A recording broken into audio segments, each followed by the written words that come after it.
In this video, I'm going to show you exactly how to DIY an epic Alaska rail trip.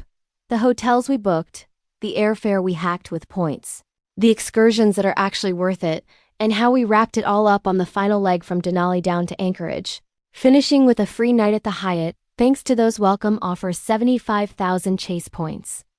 We kicked off this Alaska rail adventure not with a splurge, but with a points-powered win. The flight from Seattle to Fairbanks was on Delta, but we booked it through Air France for 30,000 points, bringing our cash cost down to just $64 in taxes and fees. That one move alone set the tone for the whole DIY trip, smart redemptions instead of sky-high fares. On arrival in Fairbanks, we headed straight to the Hyatt, where we stayed 2 nights completely on points. At 12,000 points per night, the room rate itself was $0 out of pocket, giving us a comfortable launch pad in Alaska without touching our cash budget. Those 2 hotel nights plus the flight used 54,000 points out of our 75,000 point Chase Sapphire Preferred welcome offer, and I'll put a link in the description below if you want to learn more about how to earn and use that kind of bonus for your own Alaska rail adventure. Our first full day in Fairbanks was all about easing into Alaska time while still making the most of that points-powered home base. We used the Hyatt as our launch pad, slow morning, hot breakfast included with our stay, and time to look over the rail we had previously scheduled and confirm our Denali Star plans for the next leg of the trip. With the hotel fully covered by points and breakfast built in, it felt like we had permission to relax instead of rushing out the door to get our money's worth. From there, we spent the day exploring Fairbanks itself, checking out the riverfront local shops, and grabbing some classic Alaska comfort food to fuel up before the more intense travel days ahead. If you're planning your own DIY rail trip, this is a great spot to add an extra night. It gives you wiggle room for delays, time to adjust to the daylight, and a chance to experience Fairbanks beyond just the train station and airport. Our first full day in Fairbanks is the perfect chance to see a totally different side of Alaska before we ever board the train. And there are 2 activities here that I really recommend. One is the riverboat discovery cruise on the Chena River. It's a classic Fairbanks experience on an old-school sternwheeler, with live narration, cultural demonstrations, and views along the Chena and Tanana rivers that give you real context for interior Alaska.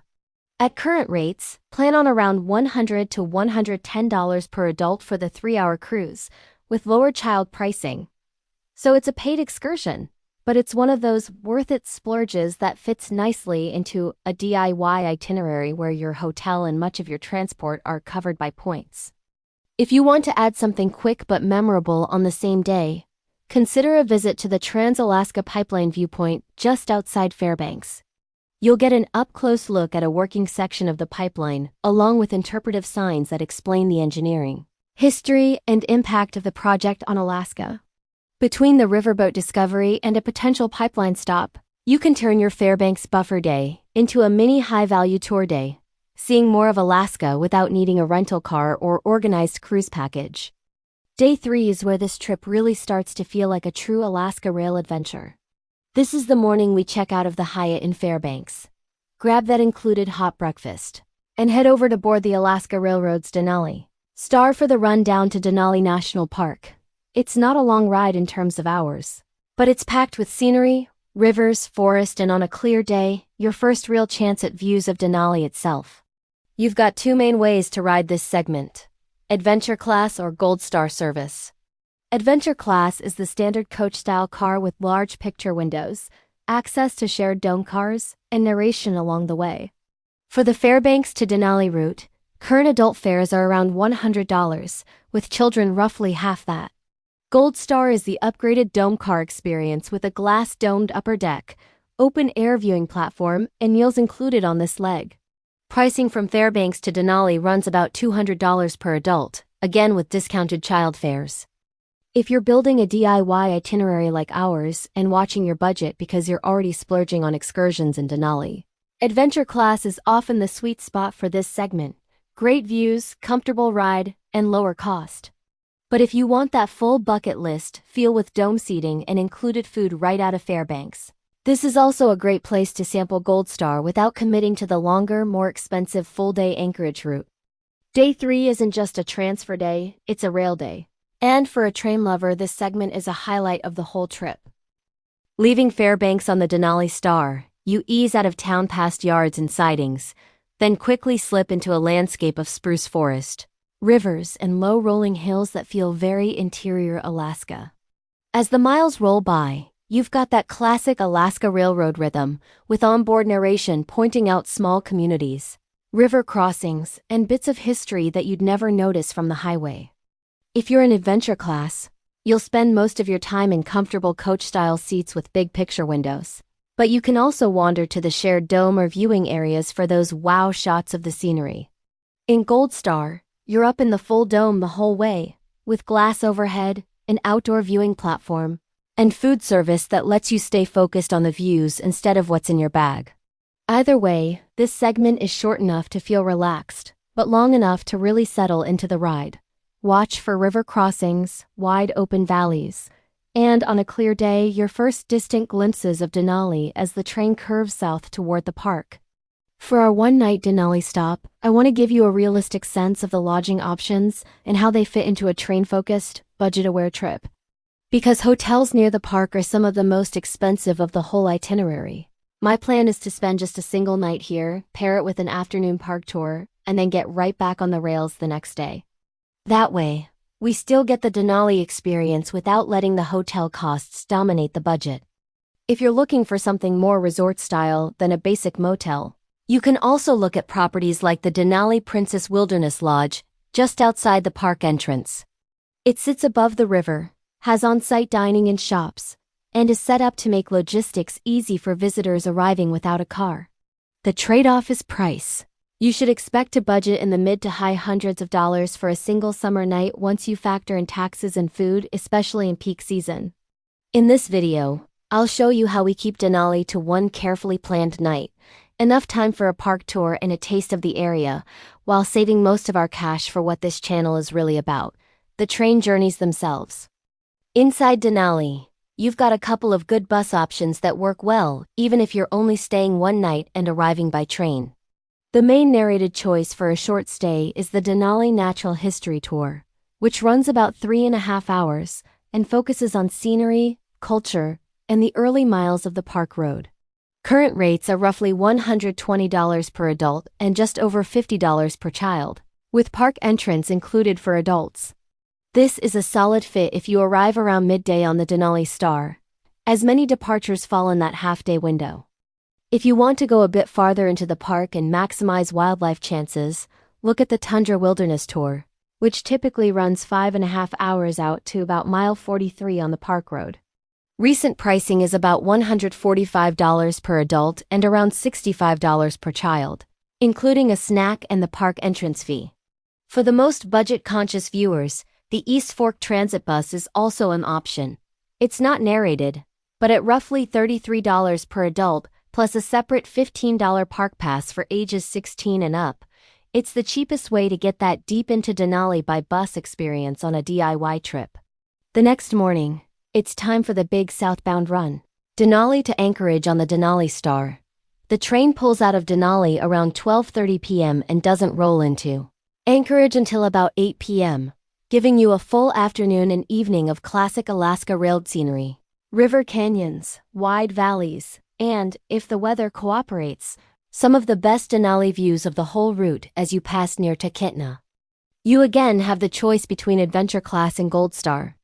Adventure Class on this Denali to Anchorage segment typically runs around $200 per adult and just over $100 per child, with access to a cafe car for meals and snacks you buy as you go.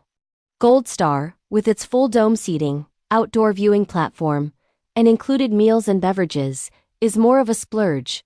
Recent fares are roughly $400 per adult, and a little over $200 per child for this direction. For a train-focused trip like this is the leg where I'd seriously consider upgrading if your budget allows, because you're getting nearly a full day on board to enjoy that dome car experience. On the Denali to Anchorage leg of the Denali Star, there are several scenic must-watch sections you'll want to see. Right after leaving Denali, the train heads toward Broad Pass, one of the highest rail passes in Alaska, where you get wide-open views of the Alaska Range in all directions on a clear day. Farther south, The hurricane area is a huge highlight as the train crosses the 918-foot-long Hurricane Gulch Bridge, nearly 300 feet above the river, with dramatic canyon and river views right out your window. As you approach Talkeetna, watch for the confluence of the Susitna, Chilitna, and Talkeetna rivers, and if the weather cooperates, Denali itself rising above the Susitna River. This is often one of the best vantage points of the whole route. Closer to Anchorage, the scenery shifts again as the train crosses the Nick River with the Chugach Mountains forming a rugged backdrop, giving you one last big landscape moment before you roll into the city in the evening. On the Denali to Anchorage leg, you absolutely can see wildlife, but it helps to be intentional about how you look for it. The big ones to watch for from the train are moose in marshy or brushy areas, Dall sheep on high rocky slopes, and bald eagles or other raptors soaring over rivers and open valleys. Keep your eyes on river bars, ponds, and the edges of forest clearings. Those transition zones are where animals are most likely to step into view as the train passes. Timing and conditions also matter. Wildlife is often more active in cooler parts of the day, so pay extra attention in the first couple of hours after departure and again as you get closer to Anchorage in the evening. Overcast or rainy weather can actually improve your chances, since animals may stay out longer when it's not hot and sunny. If you're in GoldStar, rotate time on the outdoor viewing platform to scan both sides of the tracks. In Adventure Class, take advantage of the larger windows and any trips to the shared dome car. And as always, enjoy any sightings from a distance. Never try to get closer or lean out of the train for photos. As the Denali Star rolls into Anchorage in the evening, this leg of the journey ends exactly the way I like it. Step off the train, grab a quick transfer, and head straight to a hotel that's already paid for with points instead of cash. We're using some of our remaining Chase Ultimate rewards to cover a night at the Hyatt House Anchorage, a Category 3 property that would normally run around $558 for this date, but by redeeming 15,000 points, our out-of-pocket cost for the room is effectively zero. That single redemption saves us over $500 and still includes breakfast the next morning, which keeps the food budget in check as we wrap up this DIY Alaska Rail itinerary. In the context of this whole trip, it's a perfect example of the strategy. And end the series in Anchorage with one more wins with points moment instead of another expensive Alaskan hotel bill. Let's talk about what this would cost if you follow the lower cost version of the plan and keep your focus on the trains and no paid excursions. If you ride Adventure Class the whole way, you're looking at about $102 from Fairbanks to Denali, and around $205 from Denali down to Anchorage, for a total rail cost of roughly $307 per adult. That gives you reserved seats, big windows, access to the shared dome and cafe car, and the same scenery as everyone else, just without the GoldStar extras. On top of that, if you choose to splurge on one night at a lodge like the Denali Princess Wilderness for your single Denali stop, you'll want to budget in the $350 range for a standard summer night, plus about $25 for quick taxi transfers between the lodge and the train depot. For a train-first, budget-aware DIY itinerary, expect roughly $307 per person for Adventure Class Rail. Another $350 for your one Denali Lodge night if you go with a wilderness property, and a small amount for local transfers. The other 3 hotel nights and flight to Fairbanks from Seattle in this trip, we crushed with points. When you zoom out and look at this as a couple, the numbers tell a pretty compelling story. If you both ride in Adventure Class the whole way, your shared out-of-pocket for the entire Seattle to Fairbanks to Denali to Anchorage itinerary comes in around $1,000 to $1,100 total for 2 people. That includes the $64 in flight taxes and fees, both Denali Star train segments for 2 in Adventure Class, and one shared night at a Denali Lodge like the Princess Wilderness plus basic transfers around Denali. If you decide to upgrade the whole route to GoldStar, you're looking at roughly $1,600 to $1,700 total for the 2 of you. That covers the same $64 flight charge, both train legs in Dome Car GoldStar with meals included on board, and that one shared Denali Lodge night with local transfers. In both versions, keep in mind that food off the train, transfers in Anchorage and Fairbanks, and any extra excursions, like the Denali Park Bus Tour or Riverboat Cruise in Fairbanks, are additional costs on top of those ranges. The key angle for the video is that your flights and 3 big hotel nights are largely wiped out with points. So nearly all of your cash goes toward the rail experience and that single Denali stay. On this itinerary, the Chase Sapphire Preferred welcome offer is doing almost all the heavy lifting for the big ticket costs on flights and hotels. Using the prices and redemptions at the time of this video, here's what it covers for 2 people. The hotel in Fairbanks for 2 nights at $316 each equals $632 saved with points. The hotel in Anchorage for 1 night at Hyatt House Anchorage at $558 saved with points. Flights from Seattle are $209 in fair value per person times 2 equals $418 saved with points. You still pay $32 each in taxes and fees. That's a total of $1,608 in travel saved with points on this single trip. If you look at it as a percentage, you're getting roughly $1,600+ of value out of a 75,000 point welcome offer, which works out to around 2.1 cents per point in value. To close the loop on this itinerary, we still needed a way back from Anchorage to Seattle. In our case, we found a non-stop Delta flight from Anchorage to Seattle, priced at $229 one way per traveler for our July 10th return, with a flight time of about 3 hours 40 minutes. To get home, we booked a simple non-stop Anchorage-Seattle flight at about $229 each, which you could either pay in cash like we're showing here or cover with another chunk of miles or bank points if you want to keep stacking the redemptions. For a couple, here's what this 4-night Alaska rail adventure actually costs out of pocket once we let the Chase Sapphire Preferred welcome offer wipe out our northbound flights and 3 hotel nights. If we ride adventure class the whole way on the Denali Star, our rail plus Denali lodging and basic transfers come out to about $1,000 to $1,100 total for 2 people. When we add our non-stop return flight from Anchorage back to Seattle at $229 per person, $458 for the pair, that brings the adventure class total to roughly $1,460 to $1,560 all in for the couple. If we upgrade the whole route to GoldStar, the rail plus 1 Denali lodge night and transfers land around $1,600 to $1,700 for 2. Add the same $458 return flight, and the GoldStar version comes in around $2,060 to $2,160 total for the couple. Remember, in both cases, everyday food off the train, local transfers in Anchorage and Fairbanks, and optional excursions like the Denali Park Tour or Fairbanks Riverboat Cruise are extra, but our flights north and 3 expensive hotel nights were covered almost entirely with that 1 Sapphire Preferred welcome bonus. This Alaska rail trip is a great example of what you can unlock with one well-used welcome offer and a bit of DIY planning. We flew from Seattle to Fairbanks, spent 2 nights at a Hyatt there with hot breakfast, rode the Denali Star to Denali for a 1-night park stop, continued the scenic all-day run down to Anchorage, and finished with a night at Hyatt House Anchorage, while keeping the main focus on the trains and Denali itself rather than on pricey resort stays. On the money side, the Chase Sapphire Preferred welcome offer completely transformed the budget.